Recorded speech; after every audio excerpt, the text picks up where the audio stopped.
નમસ્કાર ખેડૂત મિત્રો, આજના કૃષિ કાર્યક્રમમાં તમારું હાર્દિક સ્વાગત છે। ખેડૂત મિત્રો, આજના કૃષિ કાર્યક્રમમાં આપણે વર્ષની જેમ આ વર્ષે પણ વાવણીના વરસાદની સચોટ અને પદ્ધતિસરની આગાહી કરવાની છે।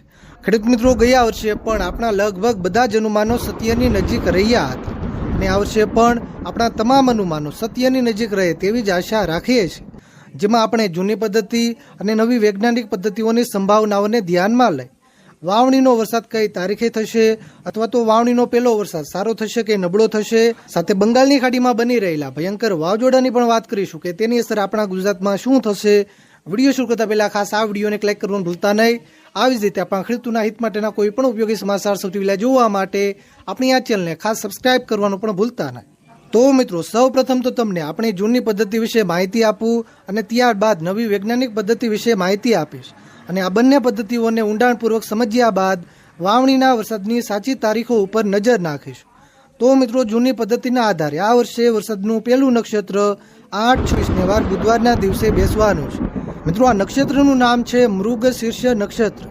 આ નક્ષત્રમાં છૂટા છવાયા વરસાદી ઝાપટા, વાદળછાયું વાતાવરણ અને ગરમીનું પ્રમાણ ખૂબ જ વધારે જોવા મળતું હોય છે, એટલે આ નક્ષત્રમાં વાવણીનો વરસાદ થાય તેવી શક્યતા ખૂબ જ ઓછી છે। પરંતુ મિત્રો, વાવણી લાયક વરસાદ સારામાં સારો થાય એવું બીજું નક્ષત્ર એટલે કે આદ્રા નક્ષત્ર। આદ્રા નક્ષત્ર 22 જૂનને વાર ગુરુવારના દિવસે મિત્રો બેસવાનું છે।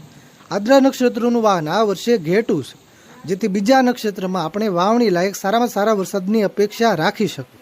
અને હવે મિત્રો, વૈજ્ઞાનિક પદ્ધતિના પેરામીટરો વાવણીના વરસાદને લઈને શું ફોરકાસ્ટ બતાવી રહ્યા છે તેની વાત કરીએ। મિત્રો, હાલના પેરામીટરોના સંકેતો પ્રમાણે કેરળમાં ચોમાસું 1 અથવા 2 જૂને બેસી શકે છે। આપણે સૌ જાણીએ છીએ કે કેરળમાં ચોમાસાનું આગમન થાય એ પછી 15મા દિવસે આપણા ગુજરાતમાં નૈઋત્યના ચોમાસાનું આગમન થતું હોય છે, એટલે હાલના સંકેતો પ્રમાણે 15 જૂનની આજુબાજુ આપણા ગુજરાતમાં નૈઋત્યના ચોમાસાનું આગમન થાય તેવી શક્યતા છે। 17 થી 22 જૂનમાં સૌરાષ્ટ્ર અને દક્ષિણ ગુજરાતના વિસ્તારોમાં વાવણી લાયક વરસાદ પડી શકે અને 22 જૂનથી 30 જૂનની વચ્ચે ગુજરાતભરના મોટાભાગના વિસ્તારોમાં વાવણી લાયક વરસાદ પડે તેવી શક્યતા છે।